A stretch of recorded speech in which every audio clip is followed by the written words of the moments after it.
안녕하세요. SK증권 이호석입니다. 오늘은 5월 마지막 날이네요. 오늘 마지막 날이고요. 이호석의 YG 시작하도록 하겠습니다. 이번 주부터는 이호석 아카데미 시즌2가 본격적으로 시작하는 주니까 많이 참고해 주시고 주변에도 알려주시면 좋겠고요. 제가 지난주에는 오리엔테이션 비슷하게 했고 이번 주에는 홍 박사님과 그리고 안근묘 편집장님의 환율과 그리고 연준에 대한 이야기를 좀 나눠봤습니다. 그리고 다시 한번 제가 이제 거의 한 2달 가까이 된 것 같아요. 그때 이제 이야기했던 거에 제가 추가적으로 설명을 좀 붙여가지고, 보시는 분들 입장에서는, 이번에는 진짜 공부가 좀 되겠다라는 생각을 하시지 않을까, 그런 생각을 좀 하고 있습니다. 오늘 이번 주에는 그걸 좀 잘 봐주셨으면 좋겠고요. 이번 주 그 와이즈에는 배경화면을 평소보다 좀 화사하게 만들어 봤는데, 그 이유는 좀 아시는 분들은 아실 것 같고, 저희끼리 이제 약속을 하기로 했잖아요. 저희 생각에는 약간은 좀 시장이 좀, 진정되는 분위기로 가고 있는 것 같다라는 생각이 들고, 이제 SK증권의 하반기 전략이었던 위드 인플레이션이 의미하는 바, 그리고 이제 전략적으로 어떻게 구현해야 되는지에 대한 이야기를 좀 들어보도록 하겠습니다. 시작하기에 앞서서, 어제 제가 이제 똑같은 옷이네. 이 옷을 입고, 광화문 교보문고에 갔었는데요. 참, 이게 제가 이제 책을 낸 지 얼마 되지도 않았고, 첫 저서인데도 이렇게 많이 관심 가져주셔서 진짜 너무너무 감사드립니다. 네. 다 구독자분들의 관심과 성원 덕분이 아닐까 생각이 들어서, 제가 보니까 종합 베스트셀러에도 들어가 있고요. 15등이지만, 그 경제 경영 부분에서는 4등이어서 우리 딸이 이렇게 해놓은 거를 좀 만들어 봤습니다. 네. 정말 감사하다는 말씀을 꼭 드리고 싶어서 진심으로 감사드린다는 말씀을 드리겠습니다. 네. 앞으로도 계속 많이 좋아해 주세요. 네. 이번 주 일정을 이런 식으로 좀 정리했어요. 그래서, 월요일 날은, 미국 증시가 휴장을 하고요. 그리고 중국의 5월달 PMI 제조업 지수가 나옵니다. 이 5월달 PMI 제조업 지수는 이미 좀 피크아웃이 되고 있는 상황이고, 제조업 지수는 생각보다 안 좋고 서비스업 지수가 좋은 환경이 좀 당분간 이어질 거라고 저희는 보고 있습니다. 그리고 이제 모더나 백신이 국내에 처음으로 도착하네요. 이렇게 규모가 크진 않지만 그래도 도착한다는 데 의미가 있는 것 같고, 국내에서도 이제 경제 재개 이런 부분에 대한 관심들이 계속해서 커질 것 같다라는 생각이 듭니다. 그리고 R300이라고 해가지고 이게 되게 큰 의미는 없는데, 주말 동안에 나왔던 뉴스 좀 보시면, 기후와 관련된 뉴스 좀 보시면요, P4G 행사라는 게 있습니다. 그래서 이 행사에서 국제 행사인데 원래는 시진핑이나 아니면 바이든이 올 수도 있겠다라는 얘기가 나왔는데 그렇진 않았고, 미국에서는 기후 특사죠. 존 케리가 오는 것 같고, 시진핑은 못 오지만 그래도 주요 관리들이 좀 오시는 것 같아요. 근데 이제 그게 누가 오냐 이런 것도 중요하지만 어제 문재인 대통령께서 말씀하신 내용이 저는 좀 인상적이었던 것 같아요. 말씀 내용을 보면은, 일단 P4G 행사 전날, 그러니까 29일이죠. 대통령 직속으로 탄소 중립위원회가 출범했습니다. 좀 급박하게 이루어진 것 같지 않나요? 네. 뭔가 급박하게 이루어진 것 같은 느낌. 근데 이제 당면 과제는 상반기? 상반기 얼마 안 남았는데 2050 탄소 중립 시나리오를 만들고 중간 목표로서 2030년 NDC 상향 계획을 조속히 마련하는 것이라고 했습니다. 이 뉴스를 보고 제가 지난번에 이제 몇 번 라이브 때도 소개해드렸고 몇 번 소개해드렸던 내용 중에 하나가 이거였어요. 엘고어의 편지. 엘고어가 5월 12일 날 편지를 썼는데, 우리가 이제 문재인 대통령한테 편지를 썼다. 그래서 이 엘고어, 이렇게 조회해 보시면 구글에서도 바로 나옵니다. 근데 이게 내용을 보면은 되게 그러니까 정중하게 이렇게 쓰이긴 했지만, 자세히 보시면 이래요. 한국말로 번역된 것도 있거든요. 그러니까 한국 사람들도 다 보란 얘기였어요. 내용 보시면은 2017년 대비 24.4% 감축하겠다고 하는 거는 지구의 평균 기온을 3에서 4도씩 상승하는 시나리오에 부합하는 감축 목표입니다. 그렇게 하면 될까요? 이런 얘기였고요. 그래서 보면 한국은 2030년까지 적어도 2017년 대비 50%를 감축하겠다는 NDC, 그러니까 국가 온실가스 감축 목표가 있어야 1.5도씨 시나리오에 부합할 수 있습니다. 어떡하려고 그래요? 이런 편지를 문재인 대통령이 받았습니다. 애국은 뭐 편지 준 게 뭐 그게 무슨 의미가 있나 생각할 수도 있지만 어쨌든 이런 내용이 나왔는데 아까 제가 보여드린 내용은 2030년까지 중간 목표로서 NDC 상향 계획을 조속히 마련하는 것이라고 했다라는 내용이 있습니다. 아마도 우리나라에서도 국내에서도 관련된 얘기들이 계속 나올 수밖에 없다. 저희는 그래서 기후와 관련된 거는 뭐 이게 실적으로 증명해줘야지 뭐 이런 생각도 하실 수 있지만 좀 잘 생각을 해보실 필요가 있습니다. 그리고 이게 뭐 오비락이겠죠? 오비락 관련해서 국민연금에서도 국내 주식 비중을 뭐 축소하겠다라는 언론 보도가 있었지만 더 저는 주목을 받았던 게 탈석탄을 선언하면서 ESG 투자를 강화하겠다라는 얘기도 했습니다. 이 얘기도 사실은 제가 이제 계속 말씀드리고 있는 좌초자산과 관련이 좀 있어서 저는 이런 그 기후와 관련된 거는 하반기 때는 국내에서 더 이슈가 많이 될 것 같다. 단순히 이게 뭐 실적이나 어쩌나 이런 내용보다도 이거는 생존 그리고 지속 가능성과 관련된 이야기로 연결할 수 있지 않을까 그런 생각을 좀 하고 있습니다. 6월 2일 화요일 날은요. 중요한 지표들이 다 나와요. 경제 지표는 화요일 날 중요한 지표들이 많이 나오는 것 같습니다. 6월 첫날이기도 하고 그렇죠. 가장 중요하게 보셔야 될 것은 ISM 제조업 지수지만 한국의 수출입 데이터도 어떻게 나오는지를 꼭 보셔야 됩니다. 저희가 지난번에도 여러 차례 말씀드린 것처럼 수출입 데이터는 산업통상부 자료 가면은 다 나와 있으니까 어떤 항목들이 어떻게 좋아졌는지를 좀 보셨으면 좋겠습니다. 5월 달에도 이미 속보치 내용들을 보면은 나쁠 건 없어 보이는데 이번 달에도 어떻게 나오는지 좀 보셔야 될 것 같고 ISM 제조업 지수 나옵니다. ISM 제조업 지수는 이 말씀을 좀 먼저 드려보려고 해요. 미국 서프라이즈 인덱스가 있어요. 서프라이즈 인덱스는 제가 여러 차례 설명드린 것처럼 이 위쪽에 있으면 경제 지표가 잘 나온 거고 아래쪽에 있으면 안 나온 건데 위로 올라갈 때는 점점 잘 나온 거고 밑으로 내려올 때는 점점 덜 잘 나오는 거다라고 말씀을 드렸습니다. 이 서프라이즈 인덱스가 사실은 이때 있잖아요. 보통은 마이너스 50에서 50 사이에서 움직여요. 근데 이게 워낙 그 코로나 때문에 변동성이 커가지고 급락했다가 급등했다가 진정되고 있는 구간이라서 이제부터는 사실 거의 이제 제로 베이스잖아요. 지금 5월 달에는 계속 예상보다는 안 좋게 나온 거예요. 그러니까 물가 지표가 막 좋게 나오고 테이퍼링 얘기가 많이 나와서 경제에 대한 기대치가 더 올라간 것 같지만 경제에 대한 기대치는 생각보다 그렇게 높진 않았어요. 높아지진 않았다라는 걸 말씀드리고요. 그래서 ISM 제조업 지수 관련해서도 이게 보면은 피크아웃 우려에서 벗어날 수 있을지가 중요한 것 같아요. 이 지점 보시면 지난달에 이 60 수준, 64 수준까지 올라갔던 게 60 수준까지 내려왔거든요. 그래서 이 60 이상으로 올라가 있는 게 생각보다 많진 않았어요. 라고 말씀드렸고, 이게 다시 내려올 건지, 아니면 이 근처에서 다시 반등을 할 건지, 이런 부분들이 좀 중요하지 않을까. 아마, 이제 제조업과 관련돼서는 생각보다 조금 둔화될 가능성이 있어서, 이 부분은 좀 체크를 해보셔야 될 것 같다는 생각이 들고요.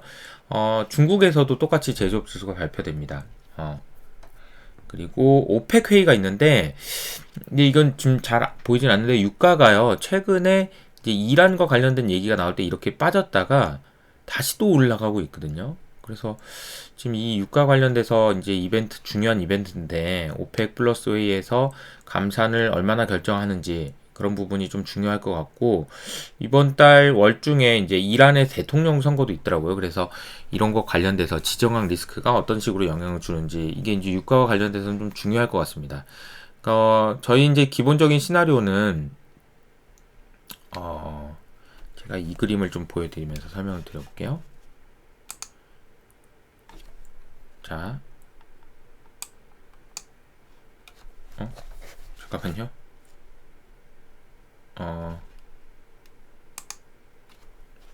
잠시만 기다려 주십시오. 요거를 네, 죄송합니다.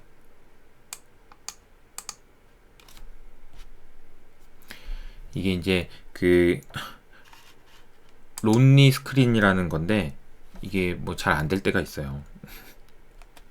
이거 뭐 다 보여주네 이렇게. 자, 이제 됐습니다. 제가 이제 이 그림을 이렇게 한번 그려놨었던 거거든요. 제가 이제 어떻게 해야 되지? 하박이 전망 어떻게 해야 되지? 하면서 이렇게 그려놨던 그림입니다. 이 그림에 보시면 직접 그린 그림이니까, 만약에 이제 우리가 유가를 제가 봐야 되고 구리 가격을 봐야 되는 이유를 설명드리자면 이런 거예요. 우리가 지금 보고 있는 인플레이션은 저는 이제 뭐 괜찮다. 근데 여기에 이제 노이즈가 끼어 있다. 이렇게 말씀을 드리고 있잖아요. 노이즈가 해소가 돼야 된다. 근데 그리고 커머더티 가격도 진정돼야 된다라고 말씀드리고 있습니다. 그래서 위안화도 강세를 보이고 여러 가지 이슈들이 계속 있는 것 같고요. 노이즈가 진정이 된다면 이런 현재 상황이 이렇게 쭉 진정이 될 겁니다. 근데 만약에 노이즈가 진정이 안 되면 저는 약간 이 배드 테이퍼링을 할 수도 있을 것 같다라고 말씀을 드렸고요. 이러면 시장이 조금 어려울 수도 있을 것 같아요 라고 생각을 하고 있어서 그때는 이제 시장이 조금 올해는 재미없을 수도 있겠다라는 시나리오를 저 나름대로는 이제 썼습니다. 그래서 숏 캐시보다는 이렇게 될지 어떻게 될지는 잘 모르니까 좀 숏 캐시보다는 시장을 좀 약간은 관망하면서 좀 보시자 이런 말씀을 드렸고, 그렇지만 않다면 위드 인플레이션 하면서 테이퍼링이 결정될 때까지는 가면 어떻겠냐. 그러니까 저희가 기존에 봤던 성장주 플러스 위드 인플레이션 하시면 어떻겠냐. 이렇게 이제 말씀을 좀 드리고 있습니다. 주요 전략은 이제 성장주가 돼야 되겠지만 위드 인플레이션 하는 것도 필요하다. 이렇게 말씀을 드렸고요.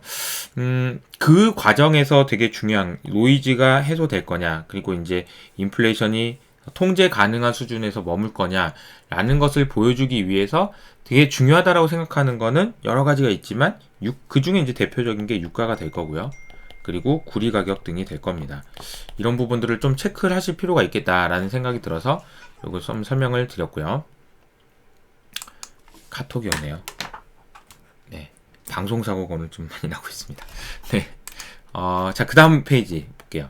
그리고 이제 그때 이후로 나오는 지표들은 여러 가지가 있는데, 국내에서도 소비자 물가지수 나옵니다.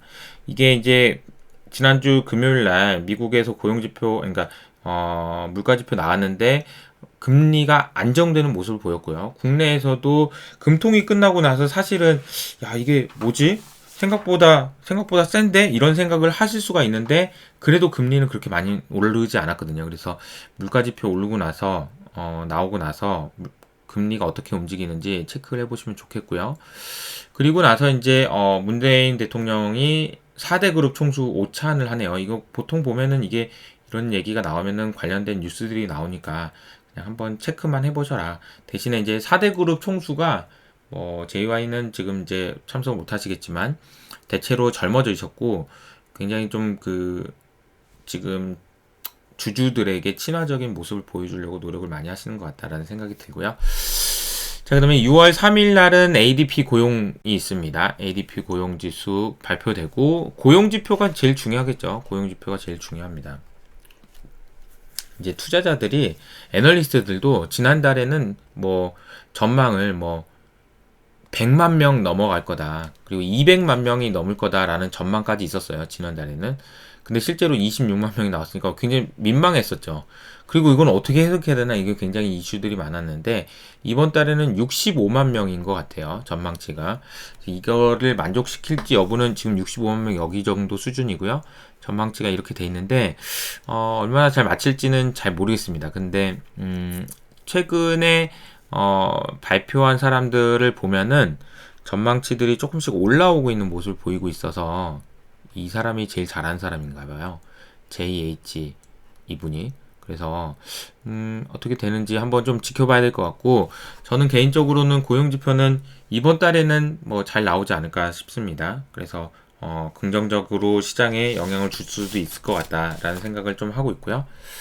그리고 이제 인플레이션 관련된 뭐 저희는 이제 성장주 관련된 주식들을 계속 끌고 가자. 그 대신에 위드 인플레이션 할 때 좀 아이디어를 찾을 수 있는 게 두 가지가 있을 것 같은데, 첫 번째는 이 제가 이제 설문조사를 한 결과거든요. 그래서 텔레그램 채널을 통해서 설문조사를 했는데 한 2,300분 가까이 질문에 응답을 해주셨고, 그 내용에 보면은 이건 좀 그냥 투자 아이디어로 그냥 한번만 재미삼아 보시면 좋을 것 같아요. 검정색 선이 뭐냐면은 현재 주식을 뭘 제일 많이 가지고 있어요. 그리고 빨간색은 뭐냐면 앞으로 1년 동안 뭐가 제일 좋을 것 같아요? 라는 질문이었습니다. 이 질문에서 현재 주식 포트에서 가장 많은 것을 차지하는 비중은 반도체가 제일 많았는데, 1년 동안 제일 좋을 것 같아요 라는 대답에 대해서는 생각보다 적은 숫자가 응답을 했다라는 얘기입니다.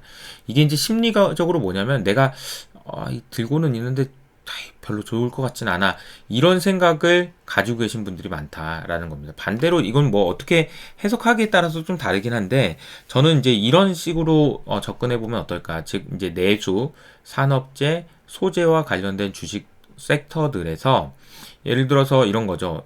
앞으로 전망은 되게 좋아요. 그런데 내가 가지고 있진 않아. 이런 섹터라면은 오히려 이제 위드 인플레이션 할 때 찾을 때 이런 섹터에서 좋은 아이디어를 찾을 수 있지 않을까, 그런 생각이 들어서 이 부분을 한번 설명을 좀 드려봤고요.